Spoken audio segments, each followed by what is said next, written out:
Okay, so let's continue with part two of the lecture. I try to keep the videos, I used to try to keep them below 1 hour, but which worked. If a video goes past an hour, YouTube just has a fit with it, and sometimes it will crash. But if I started trying to keep the videos under 1 hour, but I found that if I really went past 30 minutes, they take forever to render, like 2 to 3 hours. So I'll try to keep my lectures kind of short, so they are fragmented, but that's fine. And I hope that you enjoyed the first part. So this right here says, how did the Puritans' belief in personal independence influence their relationship with the independent nations, or the First Nation, which later became known as, or the Native Americans? As you look at this, it says right here that there was actually court cases where people were executed for murdering an American Indian. So that they did give rights, even in 1638, to the Native American. This myth that when they got here they started killing Native Americans is not true, to a point. It is true, we'll see, with disease. Native Americans justly served as a means to assimilate the indigenous people. By 1669, the Plymouth colonies reacted to what they thought was excessive litigation. They actually allowed Native Americans, according to this right here, this whole paragraph, they actually allowed Native Americans to file claims against them for cattle that destroyed the corn, for anything like that. But finally they just said, look, it's too much. They actually started limiting how much court or trials Native Americans could use because of they were just doing it too much, they said. Native American tribes to be independent nations. Native Americans, nonetheless, colonies sought to control the interactions. They actually started passing laws, the England did and the Plymouth colony did, that said that they could not trade with Native Americans. So kind of this idea that we need to, the Puritan belief that we need to assimilate, to help Native Americans, kind of goes away when the economic benefits, the economic downturn started occurring, and land started becoming an issue. So it kind of goes against the Puritan belief that everyone should be, we should help each other out. The Puritan treatment of Native Americans did not enable the indigenous people to retain their cultures. An important reason was that the most of the American Indians died from culture contact. We see that, this right here, that the biggest killer of Native Americans was not the mini ball, it was not guns, it was smallpox. 80,000 Native Americans during the time that they arrived, Pilgrims arrived, and then within 100 years, 4,000, which is astronomical. How that's so it really messes you up if you think about it. And we killed an entire group of people from smallpox. So that's definitely, it wasn't intentional. I don't think so.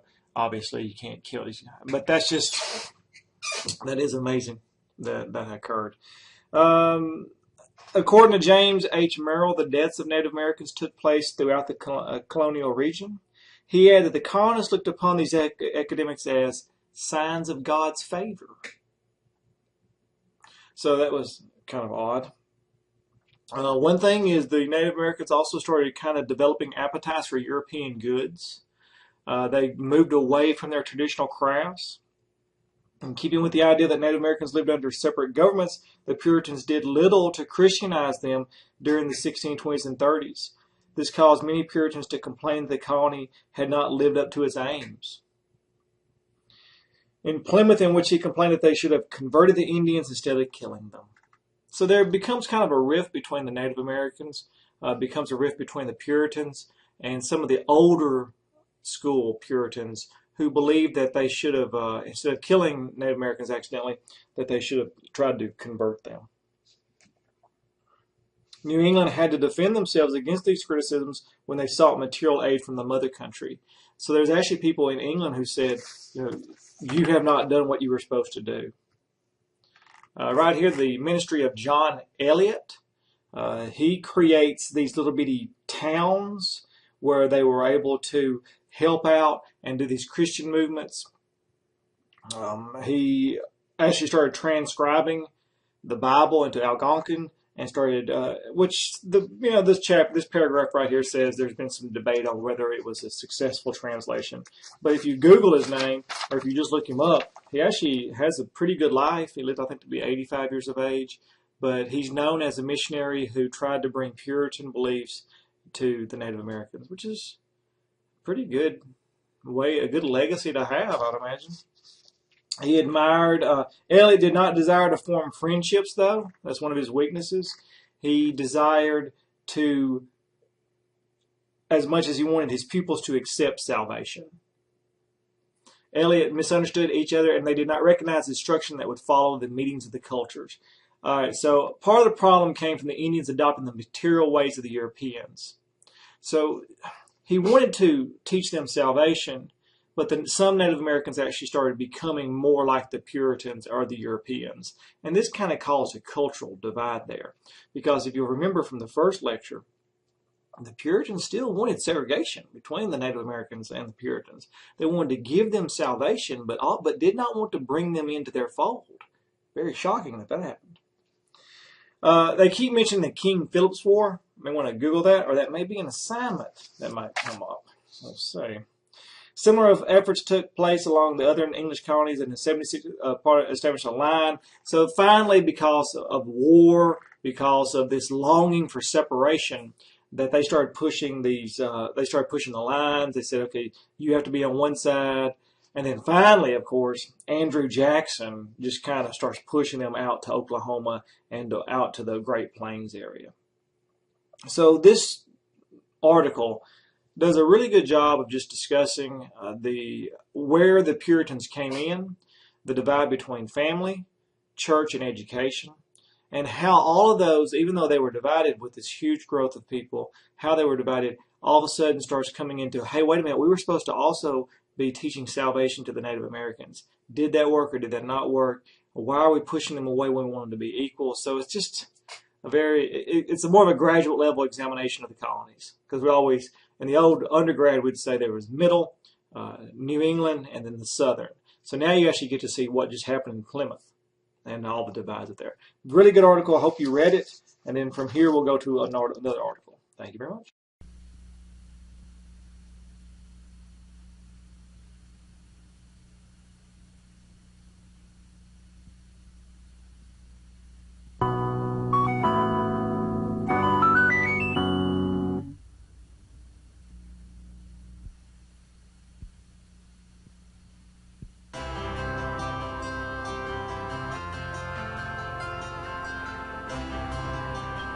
In the month of September, in the year 1620, a ship called the Mayflower, that was docked at the English port of Plymouth, loaded on supplies for a long voyage. For the ship had to be ready to carry 102 people across the Atlantic Ocean to America. Half of these people were religious rebels who we now call the Pilgrims. But why did the Pilgrims want to travel to such a far distant land? The answer is, they wanted to start a colony where they could freely practice their religion. For the Pilgrims belonged to a group called the Separatists, who felt they needed to separate themselves from the Church of England to worship God as they saw fit. 10 years after they started the Plymouth colony in New England, the Pilgrims were joined in America by another religious group called the Puritans. The Puritans wanted the Church of England to be purer and simpler than it was, but they didn't want to separate from it. The Puritans and the separatist Pilgrims had many of the same ideas about religion, but they were also different from one another. Still, both groups were very important to the history of the United States because their ideas and ways of doing things helped shape how our country developed. Now let us return to the Europe of 500 years ago and learn about the great changes in religion that brought about the strict beliefs of the Puritans and Pilgrims, beliefs that finally made them come to America. The first thing to know about the Puritans and Pilgrims is that they were Protestants.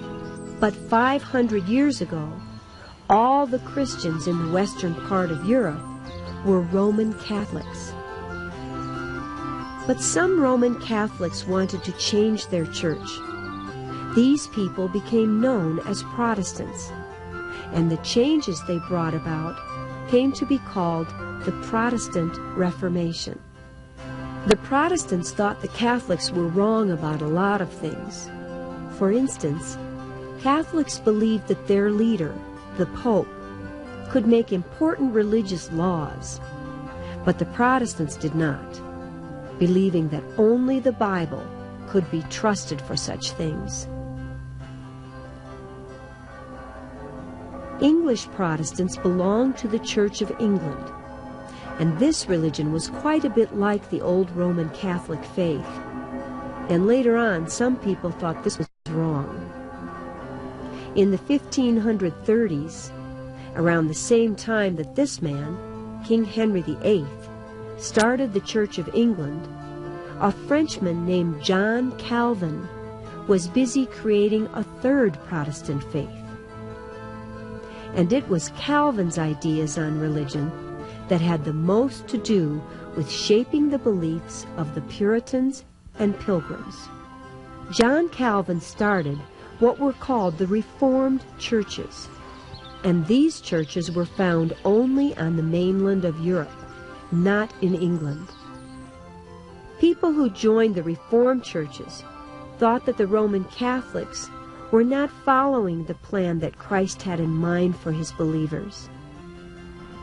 That was why they destroyed religious objects such as statues, stained glass windows, and altars, because they believed that Christ wanted his true religion to be plain, simple, and very strict. In England, certain people really liked Calvin's ideas on religion, and they decided they wanted to follow his example and purify the Church of England by getting rid of all traces of the Catholic faith. This is the reason they started to be called Puritans. Most Puritans didn't want to leave the Church of England. Instead, they hoped that by working as church members, they could change all the things they found wrong with it, such as religious artwork, priests, and Catholic ceremonies. But one group of Puritans felt they had to separate from the Church of England to follow their religious beliefs. They were called Separatists, the people who later became known as the Pilgrims.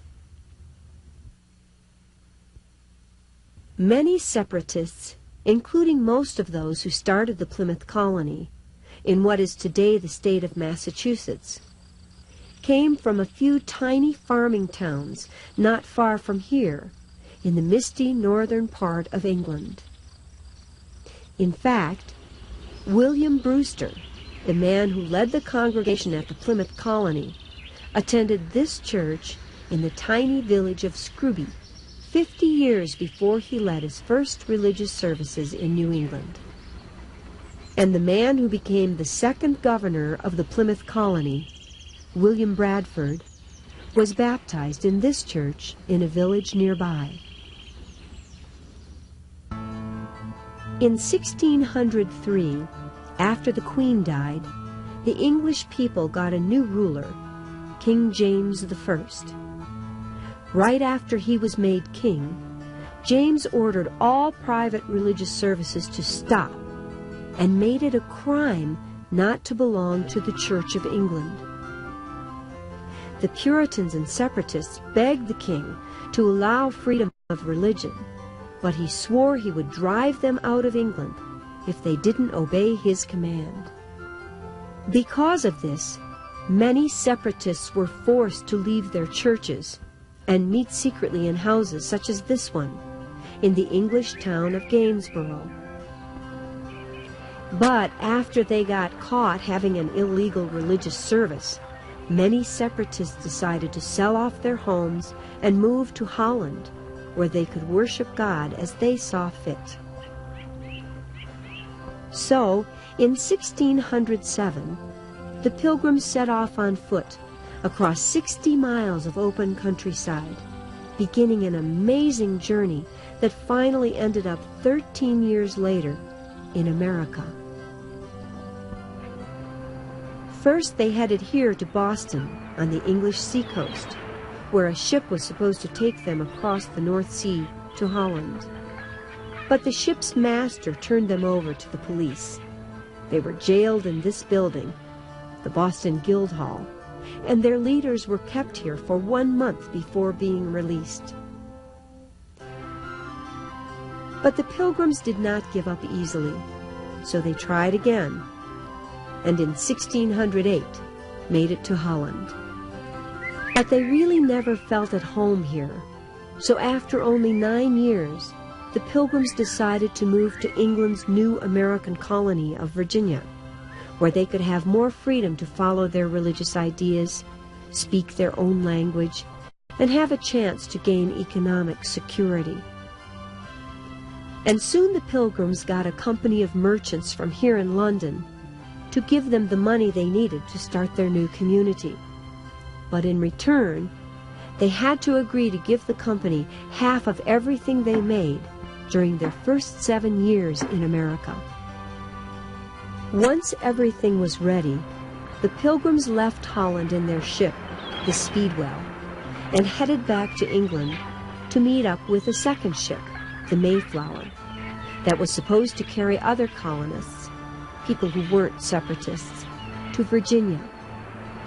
But the Mayflower had to be specially prepared to carry both groups of colonists. Because the Speedwell leaked so badly, it wasn't safe. Finally, all the work was done, and in September of 1620, the Mayflower was ready to lower her sails and head off from the port of Plymouth to America. It was stormy crossing the Atlantic Ocean. It took 2 months, and because the ship sailed further north than planned, the first land the Pilgrims saw was not Virginia at all, but Cape Cod in New England. When they realized they had come to a place where English laws were not obeyed, they decided to establish their own government and make their own laws. It was while anchored not far from here in Cape Cod Bay that 41 men on the ship signed what we now call the Mayflower Compact. In it, for the first time in the history of America, people agreed to a simple kind of democratic self-government. In the compact they signed before ever going ashore, they agreed to make and obey just and equal laws that would be in the overall best interest of the Plymouth colony. Because the colonists landed in November, it was too cold to plant crops right away. And during that first winter, half of them died because of poor living conditions. But in the spring, they began to farm. A few native people, those who had survived the diseases earlier European visitors brought with them, showed the Pilgrims how to grow corn and how to fertilize the seeds with small fish they caught in the bay. In the autumn of 1621, the Plymouth colonists celebrated their excellent crops and the colony's great progress with a 3-day festival including games and a feast. Such harvest feasts were nothing new to the Plymouth colonists, for when they were farmers back in England, they always celebrated harvest home festivals after the year's crops were in. And this is where the idea for our modern-day holiday of Thanksgiving came from. Today we think of the Thanksgiving meal as having turkey as its main course.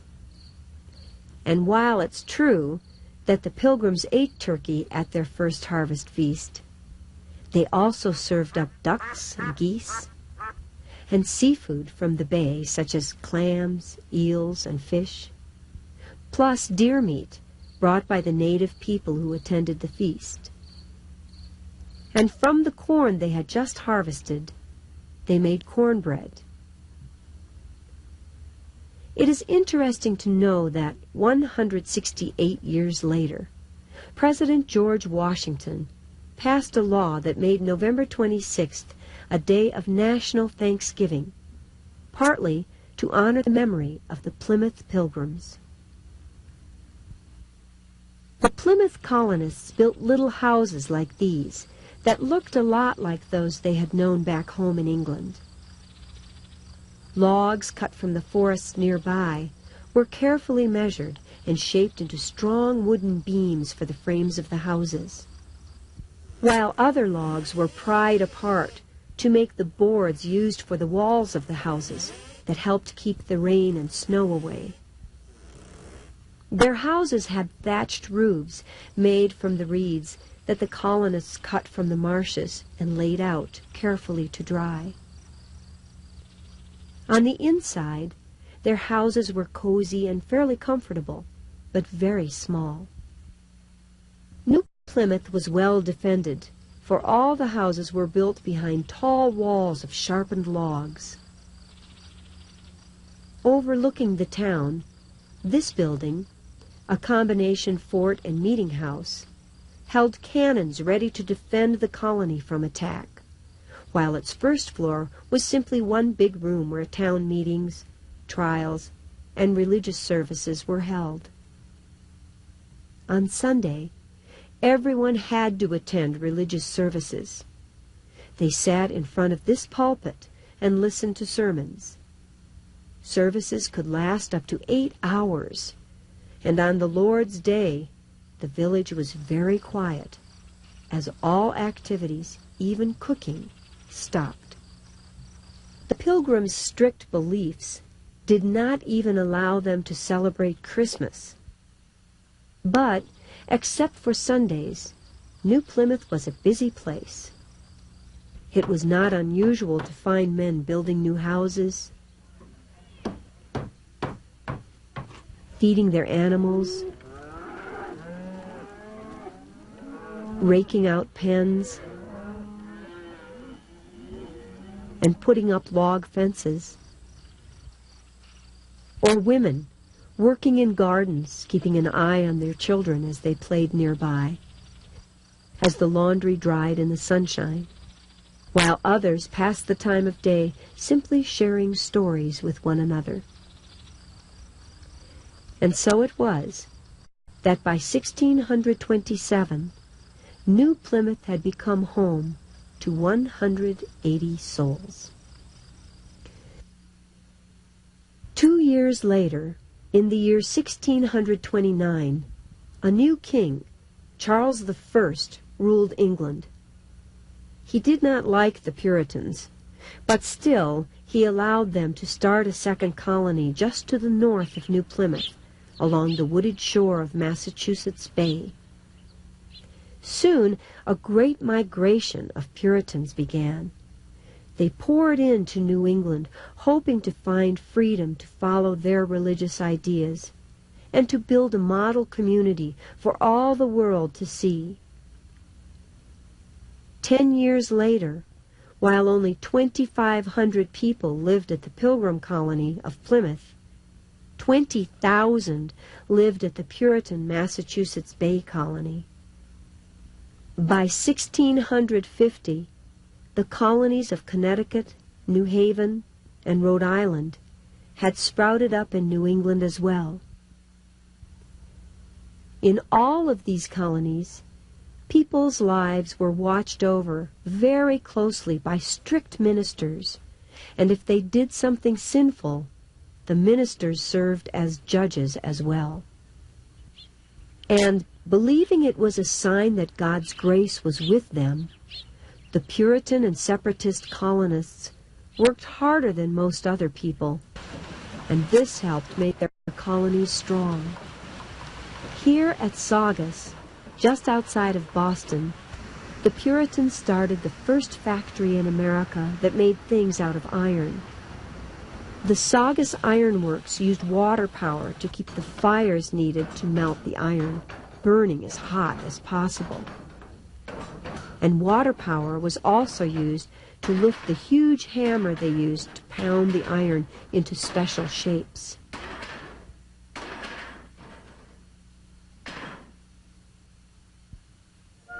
As time went by, Puritanism's power got weaker and weaker.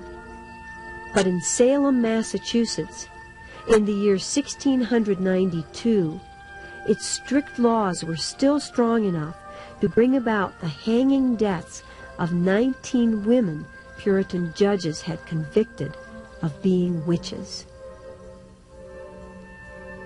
You may wonder whatever happened to the Separatists and Puritans. The fact is, over the next few centuries, they changed, and their religion, that was now called Congregationalism, got a lot less strict. And it is interesting to know that many of the beautiful, white-steepled Congregational churches found in New England towns today can trace their beginnings back to a time when they were Separatist and Puritan meeting houses.